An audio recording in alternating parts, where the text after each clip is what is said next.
श्रुति पर भरोसा नहीं था, पर सच तो यह था कि इस बार मैं कमज़ोर पड़ गया था। मैं किसी भी स्थिति में श्रुति को खो नहीं सकता था। मैं रोज उसके साथ बैठता, उससे बातें करता, उसकी तारीफ करता। मैं उसे वह सारी उपलब्धियां गिनवाता जो उसे लोगों का मसीहा दर्शाते हैं। पहले वह अपने प्रियजनों और सहेलियों से बातें किया करती थी, परंतु अब उनके दूरभाष को भी स्वीकारती नहीं थी। उसने अपने आप को समाज से बिल्कुल काट लिया था। बस पूरे दिन सर झुकाए न जाने किन किन विचारों से लड़ती रहती थी। इतना प्रयास करने के बाद भी मैं श्रुति की हंसी वापस नहीं ला पा रहा था। तभी विचार आया कि मेरे मित्र वर्मा जी की बच्ची श्रुति के साथ खूब खेलती थी और उसके साथ श्रुति भी खूब मज़े करती थी।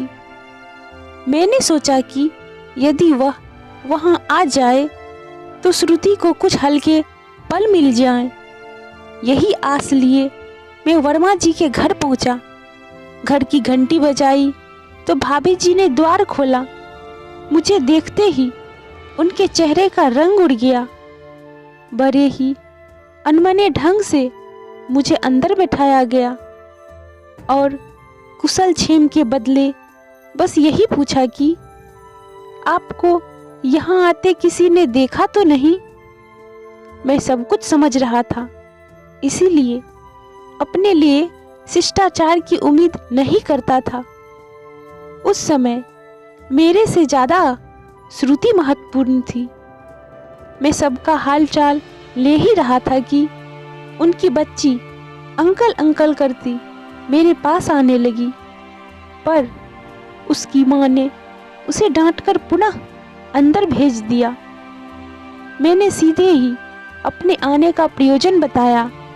भाभी जी, भाई साहब, मैं श्रुति को ठीक करने की तो पूरी कोशिश कर ही रहा हूँ और उसमें काफ़ी सुधार भी है, परंतु अभी भी वह अंदर से घुटन महसूस करती है।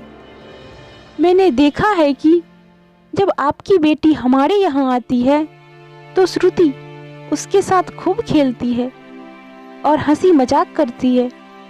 इसीलिए मैं आपसे विनती करता हूँ कि कुछ देर के लिए यदि आप उसे मेरे यहाँ ले आएं तो श्रुति को अच्छा लगेगा। वर्मा दंपति एक दूसरे को आंखों ही आंखों में इशारे करने लगे और फिर भाभी जी ने कहा, नहीं नहीं, मैं अपनी बच्ची को वहाँ कभी नहीं भेजूंगी। श्रुति तो अपने चाल चलन की सजा भुगत रही है। मेरी बेटी उससे मिलेगी तो न जाने क्या क्या सीख जाएगी। मैंने सुना है कि श्रुति रात में दफ्तर से निकलकर अपने पुरुष मित्रों के साथ खूब हंस हंस के बातें करती थी। यही सब मेरी बेटी को भी सिखाना चाहते हैं।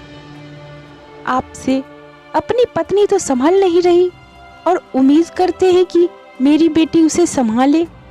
माफ़ कीजिए, यह नहीं हो सकता। मेरी बेबसी में बस यही सुनना बचा था। भाभी जी के माध्यम से हमारा समाज बोल रहा था, जिसके अंदर से मानवता समाप्त हो चुकी है। किसी को भी सुध नहीं थी कि वास्तविकता क्या थी, पर सभी ने अपने अनुसार अपनी कहानी बना ली थी। उन्होंने दोषी चुन लिया, मुकदमा भी चला लिया और उस इंसान को सजा भी सुना दी जो खुद शिकार हुआ था। मेरी श्रुति हारी नहीं थी, परंतु इस समाज ने उसे हरा दिया था।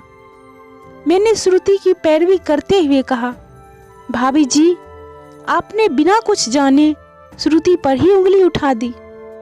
इस वाक्या में उसकी लेस मात्र भी गलती नहीं थी। उसकी मनोदशा का आपको अंदाजा भी है। मैं उसे पहले जैसा बनाने के लिए क्या कुछ नहीं कर रहा हूँ। उसे थोड़ी खुशी मिल जाए इसीलिए आपसे सहायता मांगी थी, किंतु आपने तो उसके चरित्र पर ही सवाल उठा दिए। इतनी बेइज्जती के बाद भी मैंने एक आखिरी कोशिश की और वर्मा जी की तरफ देखा, परंतु उन्होंने भी अपनी आंखों से वास्तविकता की जगह अपने मोबाइल को ही देखना बेहतर समझा।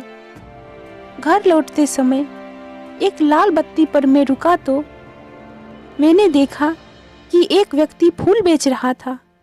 उन्हें देखकर मुझे वह गुलदस्ता याद आया जो श्रुति ने मुझे मेरे जन्मदिन पर दिया था। मैंने भी उसके लिए एक लाल गुलाब का फूल और एक बहुरंगी फूलों का गुलदस्ता खरीद लिया। घर पहुंचकर मैंने एक मुस्कान के साथ वह फूल श्रुति की तरफ बढ़ाया, परंतु वह उसे स्वीकारने की हिम्मत न जुटा पाई। मैंने उस फूल को उसकी गोद में रख दिया और वह गुलदस्ता उसके बगल में सजा दिया। कुछ अंतराल के पश्चात जब मैं पुनः उस कमरे में आया, तब वहां के बदले माहौल को देखकर मेरी खुशी का ठिकाना न रहा।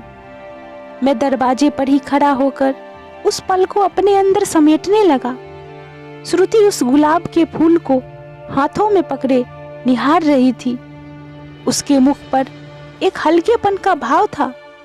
गुलदस्ते को भी श्रुति ने अपनी गोद में रखा था, मानो उन बहुरंगी फूलों से अपना श्रृंगार कर रही हो। उन बेजुबान फूलों ने अपने रंगों से एक अजनबी लड़की को, जो तकरीबन पाषाण बन चुकी थी, पुनः जीवित कर दिया था।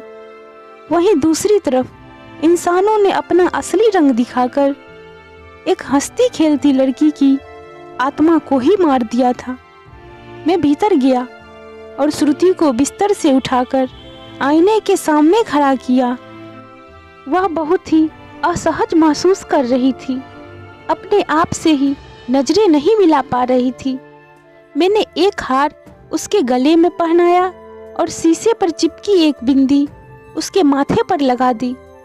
धीरे धीरे अपनी पलकों को उठाकर उसने अपनी आंखों से अपने आप को देखा। तब उसकी भींगी पलकों ने मुझे वह सब कुछ बता दिया जो वह मुझसे कहना चाहती थी। उसके गीले चेहरे के बीच अंततः मुझे वह दिखाई दिया जिसकी प्रतीक्षा मैं कितने समय से कर रहा था। मैंने श्रुति की वही मुस्कान उसके चेहरे पर देखी।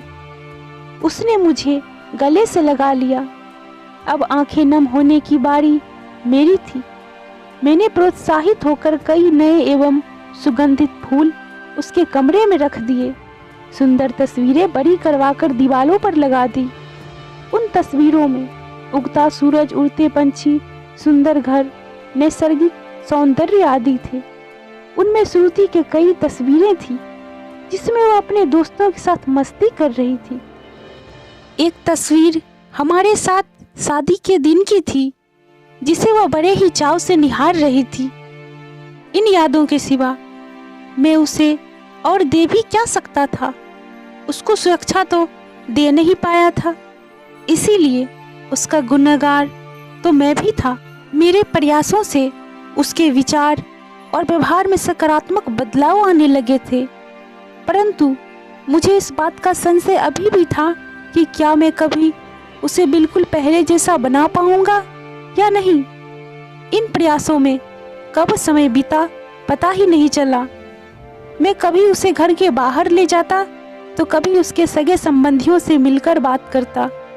मैं उसके भावों पर लगातार निरीक्षण करता ताकि उस पर ज़्यादा जोर ना पड़े, और धीमे धीमे उसमें बदलाव भी आने लगे। अब वह मुझसे सीमित ही सही बोलने लगी थी। उसके इर्द गिर्द सकारात्मक और खुशनुमा माहौल मिलने से उसके मानसिक भ्रम में कमी आई थी। यह भी भाग्य की विडंबना ही थी कि वह दिन पुनः आ गया जिस दिन गत वर्ष मैं उसे शादी के बाद पहली बार अपने घर लेके आया था। उससे एक खुशहाल जीवन की कल्पना की होगी, परंतु वास्तविक रूप में उसे क्या मिला, इसे लेकर वह मेरे बारे में पता नहीं क्या सोचती होगी। उस हादसे के बाद हमारे निकटतम संबंधियों के अतिरिक्त हमसे मानवता का रिश्ता कोई नहीं रखा। एक लड़ाई जहां श्रुति लड़ रही थी, वही एक लड़ाई मुझे भी लड़नी पड़ी। अपने दफ्तर में मैं कितनी नज़रों का शिकार हुआ।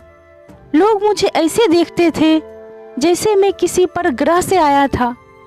इंसानों के बीच इंसानों की क्या जगह है, यह भी मैंने इसी समय महसूस किया। हमसे अच्छे तो वह बेजुबान पशु हैं जो अपने मृत साथी को भी शुभ मानकर विदा करते हैं। इन सब के मद्देनजर मेरा एक नियम बिल्कुल स्पष्ट था कि श्रुति के साथ कोई ना हो, मैं तो जरूर रहूँगा। हम दोनों एक ही छत के नीचे रहते 1 साल हो गया था। अपनी शादी की पहली सालगिरह पर श्रुति को क्या उपहार भेंट करूं, इसका निर्णय भी कठिन था। यही सोचते सोचते श्रुति के बिस्तर के समीप एक कुर्सी पर मेरी आंख लग गई। अगले दिन मेरी नींद इन शब्दों से खुली, हैप्पी एनिवर्सरी पारस। हाथों में गुलदस्ता और एक प्यारी सी मुस्कान लिए सामने खड़ी थी श्रुति। नीला सूट, सफ़ेद चुनरी, गले में हार और माथे पर बिंदी लगाए श्रुति को देखकर मुझे विश्वास ही नहीं हो रहा था। श्रुति ने यह लड़ाई आखिरकार जीत ली थी और जीते हुए योद्धा की भांति वह मेरे सामने शान से खड़ी थी। खुशी की सभी सीमाओं को पार करके मेरे अश्रुओं ने उसका अभिवादन स्वीकार किया और उसे गले से लगा लिया। खुशी में गदगद मेरे कंठ को शब्द नहीं मिल रहे थे। इतने अनमोल तोहफे की मैंने कल्पना नहीं की थी। मैं बस इतना ही कह पाया, तुम्हें भी आज का दिन और एक नई जिंदगी बहुत बहुत मुबारक हो। Subscribe, like and share.